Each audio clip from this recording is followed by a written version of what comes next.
that we're spending in lockdown.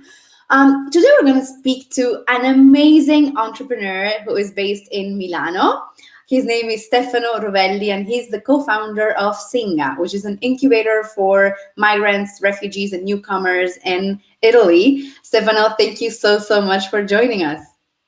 Thank you, Valentina. It's a pleasure to be on the broadcast, and yeah, really excited for our session today. Congratulations, following all your sessions and wow. Yeah. Thank you. I'm super excited because today we're going to talk about two different topics. We're going to do sort of a recap of the situation of migrant entrepreneurship in Italy, but we're also going to be giving practical advice and practical steps to build a prototype in quarantine. So I am very curious to hear what you have to tell us. Why don't you start telling us a little bit about, how Singa was launched in the programs that you've run so far? Sure. So Singa has been present in Italy since 2018, but actually it's an initiative that was born in France in 2012, and the idea was to support newcomers in connecting to host societies and rebuild their social capital. And from that initial idea, from three amazing entrepreneurs, it kind of developed and blossomed. Now we have Singa in more than 7 countries across Europe and North America, more than 22 cities. And primarily what Singa does in all the communities in which it operates, it is supports newcomers in, again, finding their voice, their power through entrepreneurship, finding jobs, connecting them with locals. Here in Milan, we do mainly two programs. We have a professional mentoring program for job seekers looking to connect with local professionals here in Milan. And then we have an incubator. So Singa has now a network of more than 5 incubators all across Europe. So Paris, Lyon, Stuttgart, Berlin, Zurich, Geneva, and now here in Milan, and many more are going to open. And the idea, again, is to focus on newcomer entrepreneurs and host communities and connect them through mentoring events, workshops, design thinking labs, kind of a traditional incubator just focused on a specific category of entrepreneurs. And it's really exciting this year because as we were about to launch our 2020 program, about a week before we were set to launch, we had our workshops ready, our locations ready, everything set. The country went into lockdown, not only here in Italy, but all across Europe. So, we brainstormed together with all our sister organizations all over Italy and, and all over Europe. And we rethought the curriculum in about a week, and we did everything online. And I have to say, it's been going really well. I mean, it's a very complex situation, but, the entrepreneurs have adapted in an amazing way. So it's been really exciting. That's incredible. So you may be one of the first incubators that took such quick and fast steps to turning everything online. I mean, I've been following through your social media as well, how you're running the sessions and everything. So you're doing it through Zoom? Exactly. We're doing it through Zoom. And I mean, we adapted quickly, but mostly, the entrepreneurs that we serve, they're used to working in uncertainty, working with scarce resources, being creative, piecing things together. So we were really inspired by our community to take that energy, that resilience, and put it online. So yeah, we've been doing everything through Zoom. There are a lot of different platforms, people have their own thoughts about using Zoom, but it works well for us. And yeah, so we moved from a curriculum which is kind of in the first part of our incubator. It's quite workshop heavy in the sense we have day-long workshops. And that really doesn't work online for us, at least here in Italy. And so we decided to split up our curriculum in bite-sized chunks throughout the week, evening sessions so people can have the day, to take care, if they're working or, do other things, take care of their children, their families. And in the evening, we have about, 1-2 hour sessions. And we also added a lot of group sessions, because we have quite a large cohort this year, about 29 entrepreneurs following our program. And so we decided to give the opportunity to groups of six or 7 of them to get together throughout the week, to brainstorm together. We actually offered a mentoring program. In this phase, we usually have mentors present in later stages of our program. But this time we actually deployed them earlier on. We had a lot of people interested in becoming mentors. So yeah, we kind of rethought the whole thing. We did networking online. It's been exciting, I have to say. Yeah, it's been really interesting. I think that can you hear me now? Yeah, I can hear you. We're having some interferences with the network. So sorry. Great. So I know. I lost you.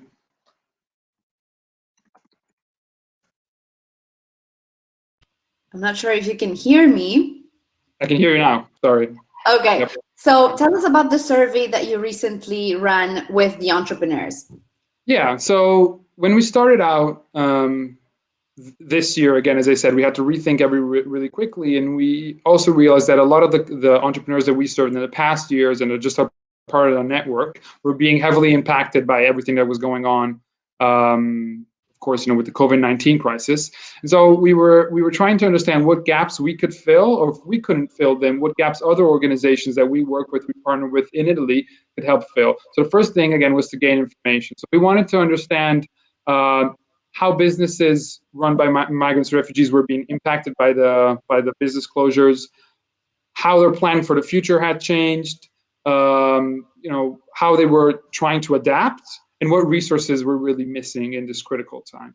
Interestingly, we found that more than 50% had actually not closed their businesses, so we're continuing operating. Most of them had seen a decrease in revenue, but because a lot of the community that we serve is working in business services, health services, people services, actually a lot of them, were considered critical, so could continue operating.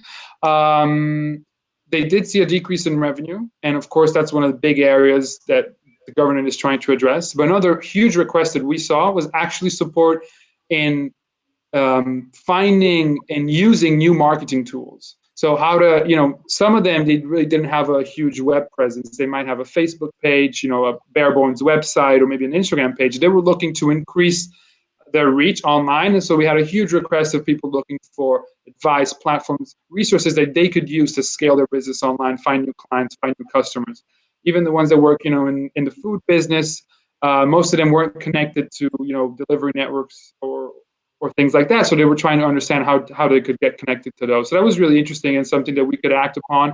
And so what we're trying to do now is that our survey is open till May 4th. Now we're going to convene a small working group together with some of our partner organizations and some of the entrepreneurs that participated in the survey to understand how we can deploy the resources that we have to support these entrepreneurs.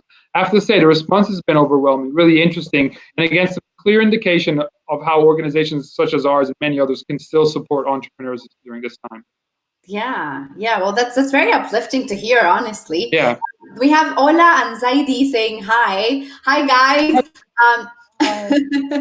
Please send us your questions if you have questions about prototyping or about Singa's work in Italy. Please send them over in the comments. Tell us where you're writing from, where you're tuning in from. We're very excited to hear from you.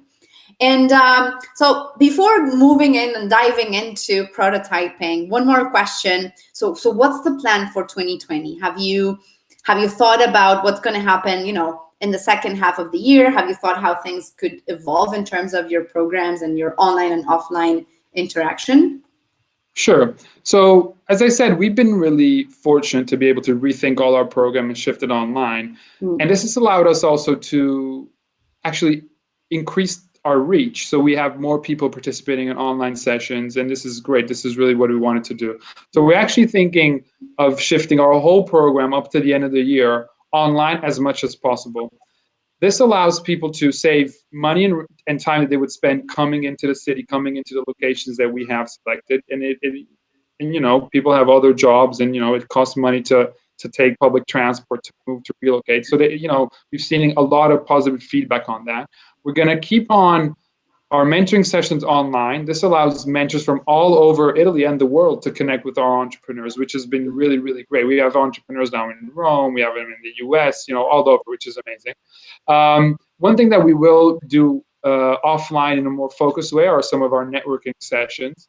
Last year they were quite successful, and we know, ultimately person-to-person interaction is still really critical. So we're going to focus some resources on those, but all the rest we think we'll be comfortable in putting online. I mean, the trainers, the coaches, and all the staff at Singa has done an incredible job in devising all the tools and all the plans that we can then kind of deploy throughout the year online. And yeah, I have to say we're quite satisfied.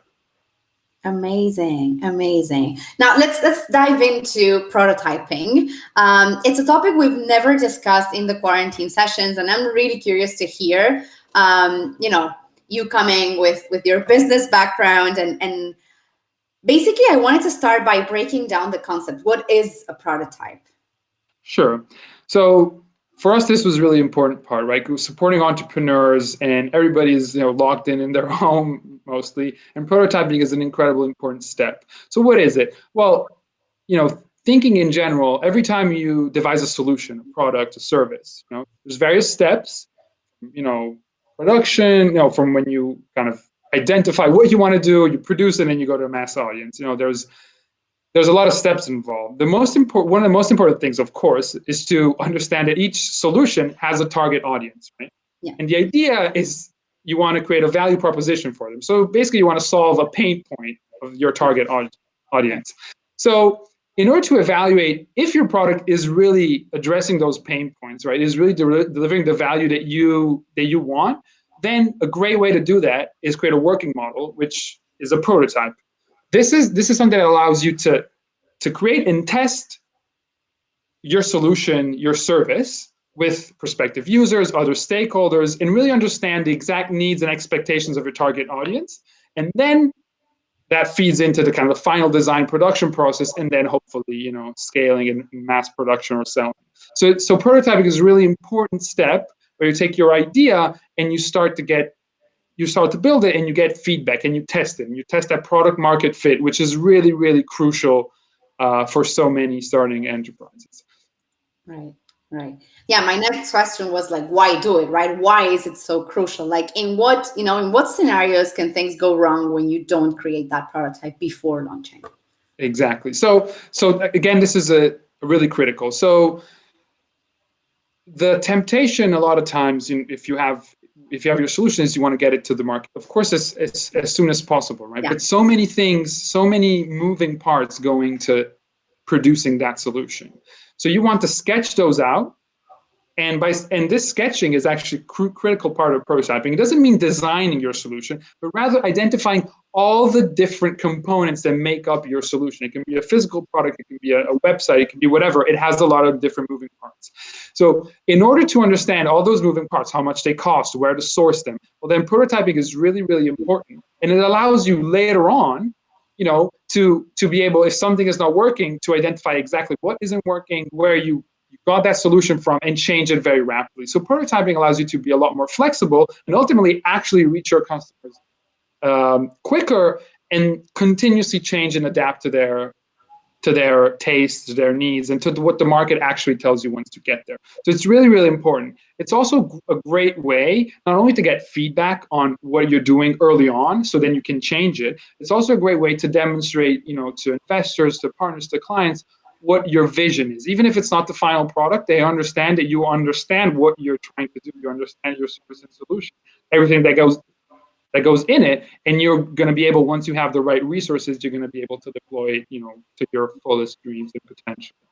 Right, right. I have a follow up to that one, but I Sure. just wanted to read one question from the audience. So Sergio is saying, really cool, guys. Thank you so much. Shireen is saying, hi, Valentina. It's great you're hosting this, and welcome, Stefano. Actually, I was curious to ask you both about how you're able to be sustainable financially in running your business in such times. I find it very inspiring and really respect what you guys are doing. Thank you very much, Shireen. Thank you. Well, this is a great question. So in Singa, we're actually mostly funded by grants. So that's our sustainability. But I can see that Zaidi asked the question. So Zaidi, actually, we were fortunate enough to support her and her team last year. They do an online incubator, but it's a fee-based service. It's being very successful. And actually, in these times, we're seeing so many tools and resources and forums coming up, and people really wanting to engage, on digital tools through digital means. So that's actually a great way to be sustainable. I mean, yeah, I guess that would be my inspiration. Personally, we're hearing a lot of stories of people reinventing themselves very, very quickly, and especially the ones that have started really, really small. And right now it's actually a good way. There's a lot of big online platforms or marketplaces that are opening up their services to smaller and smaller businesses. Facebook is doing it, all the delivery apps are doing it. So that's a great way to engage, and we're seeing that as being a huge avenue for sustainability for a lot of businesses. Right, right, right. In our case, Shireen, with Startups Without Borders, so basically, because we have two different customers, we have the sponsors and we have our community of entrepreneurs who we serve with our value, with the value we create. So what we do usually is first we talk to the community, we see what they need, we see what they're looking for, how can we best add value to them. And this is how we launched, the quarantine sessions and a few other online series that we have planned. And then when it starts growing organically, you're sort of creating the audience to offer sponsors, right? So we're now talking and engaging with different sponsors that are very, very interested in the programs that we have. So this is a way for us actually to do things online that we were planning to do a lot further down the future. It forced us to, just like Singa, right? It forced us to move online really, really quickly. So this is, I believe this year, this is going to be the way.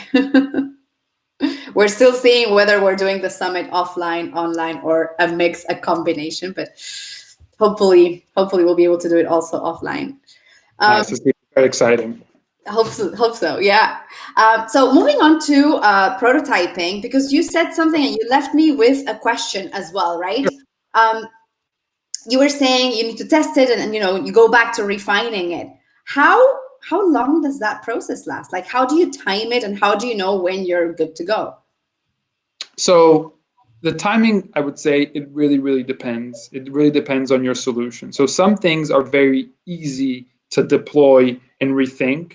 Online solutions and services are a great example of that. Right now, a lot of platforms allow incredible flexibility. You can make changes in minutes and deploy them immediately and get continuous feedback. So that timeline can be very, very short. It can be as short as weeks or even less. Other products instead, which involve maybe physical production, sourcing materials, well, that's going to take a longer time, especially if you need a physical space, specialized machinery. So that could take many months. I would say, when do you know it's right?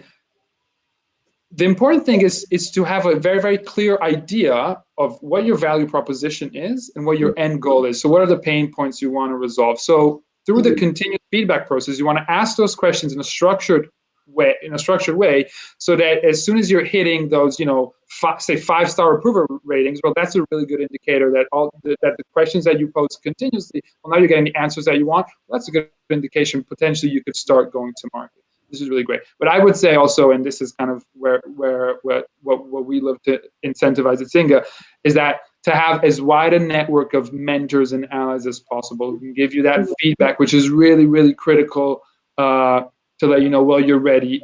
Your product can be ready, which is great, and you get the 5-star ratings that you want from the early users, but maybe all the rest isn't, right? Maybe your business isn't really registered the way it should be. Maybe you don't understand the tax side, but there's a lot of moving pieces. So you want to have as wide a network as possible telling you, yes, it's ready to go. So I would say it's very flexible, but right now there's a lot of tools that allow you to really shorten that process. Even ones that involve physical production. We have one entrepreneur we're supporting this year. He used a fab lab here, kind of. I think close to Milan, to produce a prototype. They did it in about 2 days. I found him on Fiverr, and he could get started right away. So it took a very, very short time. Right. Bassem is asking if app prototype includes coding. I was absolutely yes. I mean, you want to have an app, you can have a wireframe, a design, but that's something a little bit different. Prototype, again, as I said in the beginning, it will involve all the moving pieces that will make up your final product. It doesn't have to be the final product, but you need to identify exactly what goes in. So if you need a specialized code, something that you don't find ready-made on GitHub, then you will have to identify what that is, and potentially if you can write that out, that would be great. Right. What are the steps that you have to take when prototyping?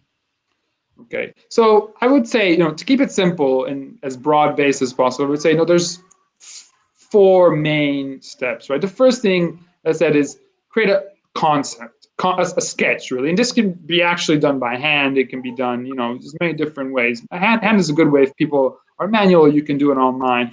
So what you want to do is really get your idea down on paper. If your idea is a service, you can write, you can visualize a user journey, right? Or a client journey through your service. If it's a website, you can start, sketch out what elements you want to put in. If it's a product, you can start to think about, well, how would people use it? And you can actually try it. Then a great way to do it, and again, there's a lot of tools now to do it, is create a virtual 3D prototype, for example, or in case the website, you can, there's a lot of free website builders that can create a mock-up of what you want to do to start to work on that. Then kind of in parallel to this, you want to start, getting more down to the details. And you can either start building a physical prototype if you're selling a physical product, or again, if it's a service, you want to start to map out all the stakeholders that are involved basically in feeding into your product. So this can be, again, I want to build an app, but I maybe don't have the coding expertise. So where will I find the coders? What kind of code do I need? That's a good example. Or if you're building a physical prototype, well, you're going to start to identify, okay, what elements in this, in the supply chain do I need to find? What materials do I need to make up, my product, my solution? And at the end of it, well, then you want to start, I guess, locate a manufacturer or start actually building it. Okay, so again, once you have a good mock-up of your virtual, even physical mock-up of your little of your solution, then you want to start identify who can build you an actual prototype. So it can be a website builder, which can be paid, has more function. It can be, again, a 3D, a fab lab who kind of 3D prints your solution. It can be an artisan who builds what you want. It can be a test kitchen which helps you cook what you want and understand your timings and stuff.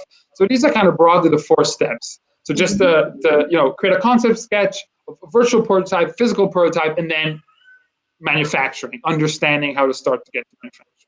Again, the last step will be a lot different in the prototype phase than when you get to the actual launch and mass scaling of your product, because likely it will cost you a lot more to manufacture one thing, so one prototype, or to start. But again, it's a very, very important step, because once you actually start building stuff, you'll start to understand pressure points, what's working, what's not working, and then you can actually show people what you're doing. Right. Bassem has another question, and I think it's linked to what I wanted to ask as well. So he was asking before, right, if that includes coding. What I wanted to ask is there tools or apps or things where you can, utilize them in order to prototype without having an actual person that is, developing the code or not? And Bassem is asking, what about UI and UX designs? So the user experience aspect of it. Right. So so the first thing is, for online tools that allow you to do it free, there's a few. Figma is a great kind of, more like brain, if you're really in the concept phase, sketching out what you want to do. Framer, Webflow.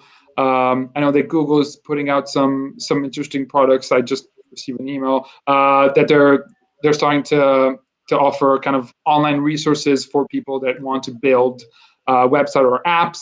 I know that Wix has some free functionalities. I mean, we personally use Wix, for example, for our website, so that works quite well in terms of online resources.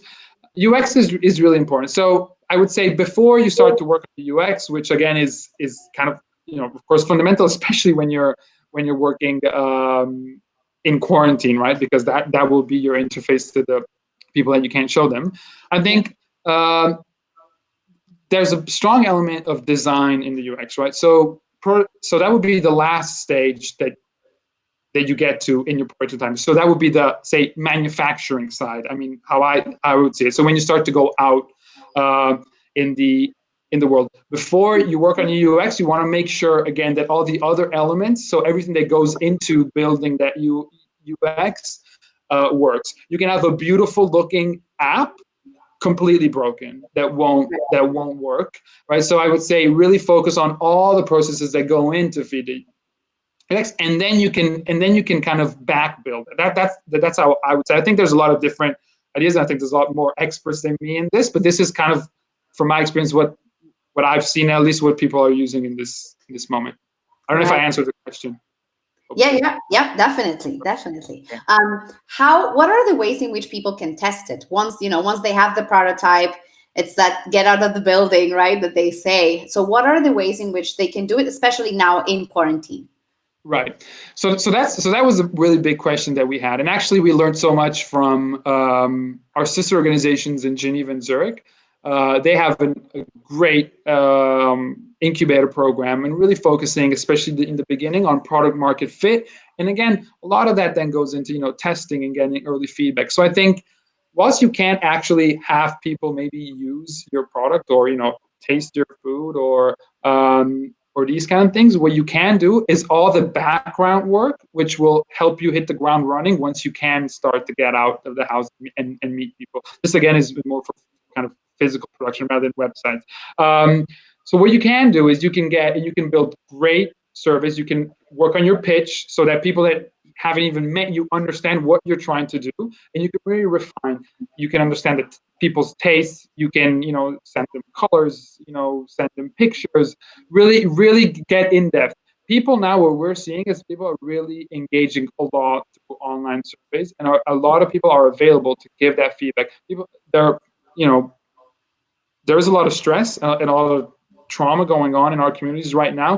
Mhm. But we are also seeing people are wanting to engage, to give back however they can, and doing that, helping aspiring entrepreneurs seems to be something that really gives a lot of joy. People have a little more time on their hands staying at home, and you have really an opportunity to tinker with your product through surveys, asking questions, reaching out to your network. Not only friends and family, but really reaching out wide on LinkedIn, on Facebook. This is what you really can do. It's a great way to test your ideas and test any potential problems that you see. Once you will get to your production stage, all that testing, all that research that you've done before will really help you out. We've had entrepreneurs reaching out to companies, who produce textiles or produce food processing machines. In normal times, maybe wouldn't respond. Now they're responding to emails and they're actually engaging and they're giving prices, they're giving feedback. So this is a really good way to do all the testing, all that background work, which once you're caught up in daily life becomes a little bit harder to do because there are a lot of competing priorities. I would say for website right now, there's a lot of competition, it's a crowded space, but it's also great, a great way. People now are spending a huge amount of their time online, so it's an incredible way to test, your UX, your app, your website, your marketplace, whatever solution you're having. This is a really great way to test. I think that's a little bit simpler. For other types of services or solution, it might be more complicated, but you can do all the groundwork now, and which will really help you later.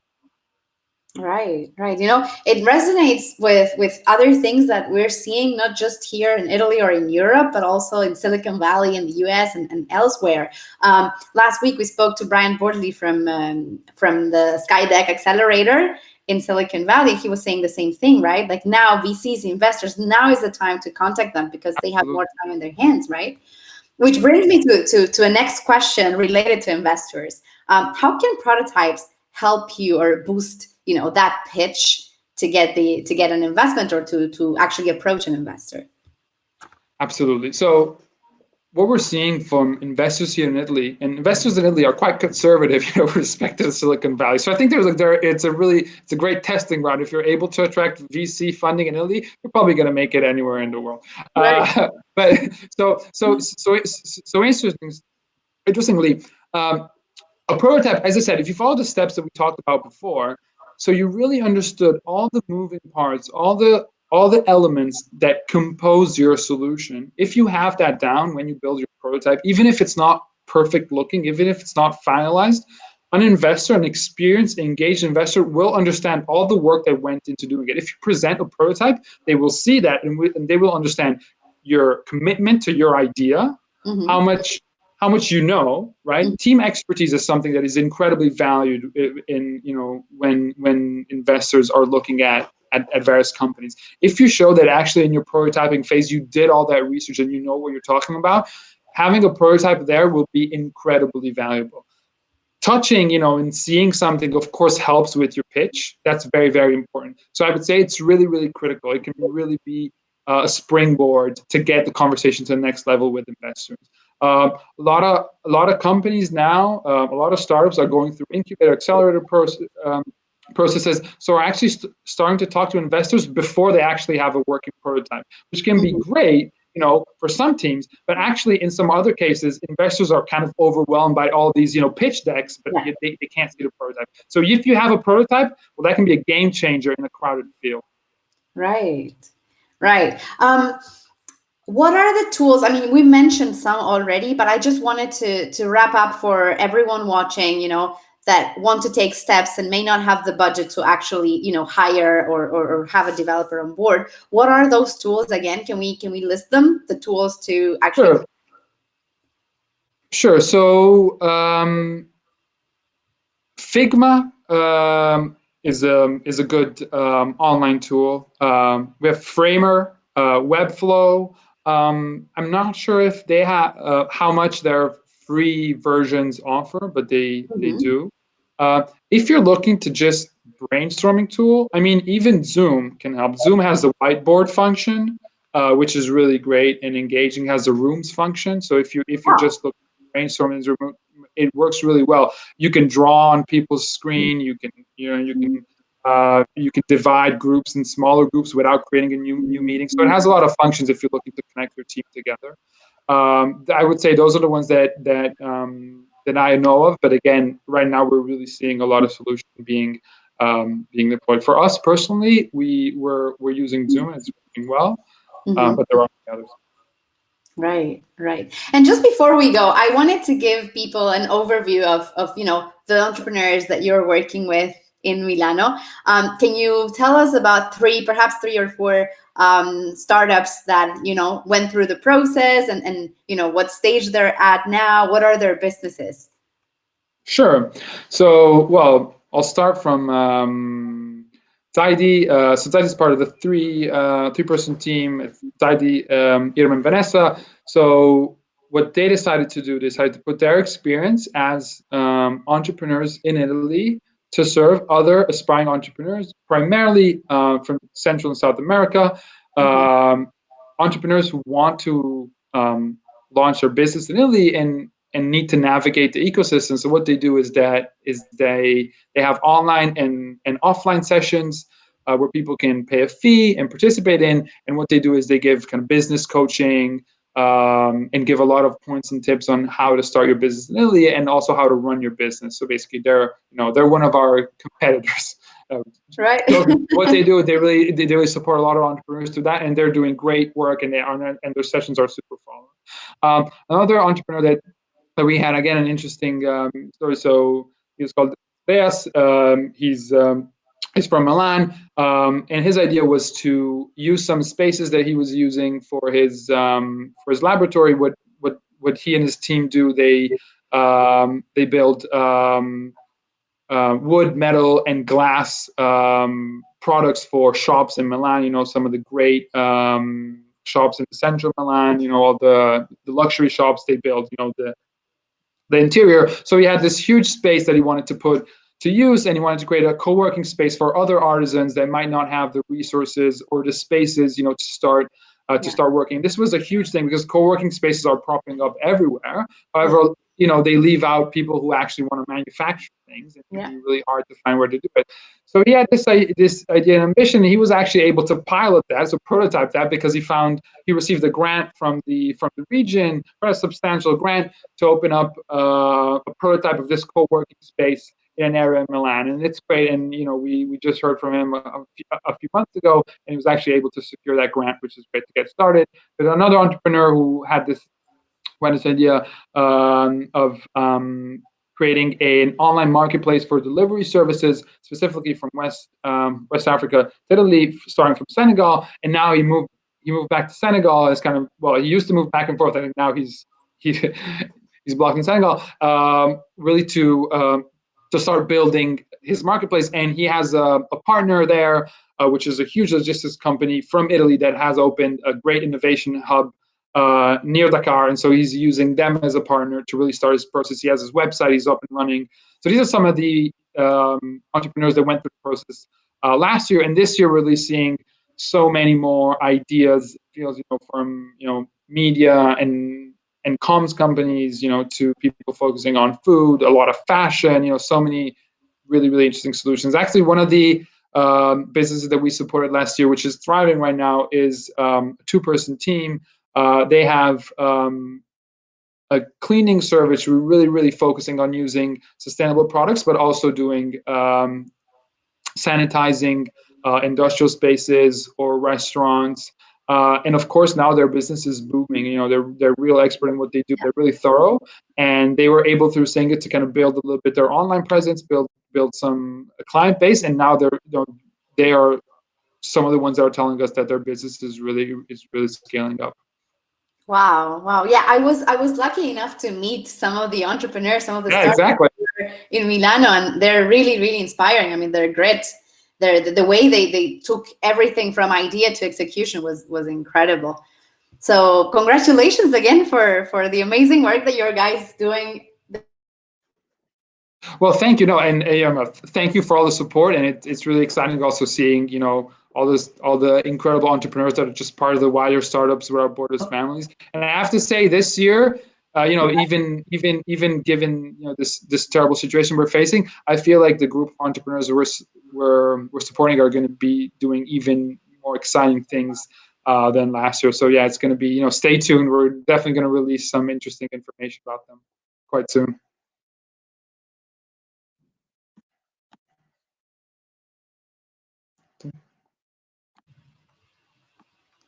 Oh, Sorry, yes, I got another disconnection. But okay. Sorry about thank that. you so much, Stefano. Thank you very much for your insights, for such an incredible session. I hope you have great days at home in quarantine. I hope that we get out of this all safe and soon. Yes, I hope so too. Hopefully, we're hopefully starting to see the end of it. But yeah, I hope Then, everyone's yeah, safe, and you too. And we're hopefully going to be able to do some sessions live next yeah, in hopefully. person. Exactly. Yes, so thank you so much again, and thank you for everyone tuning in from home. We'll see you tomorrow. Again, we have another super cool session together with Cairo Angels. Thank you. Happy Thank you. Bye. Bye.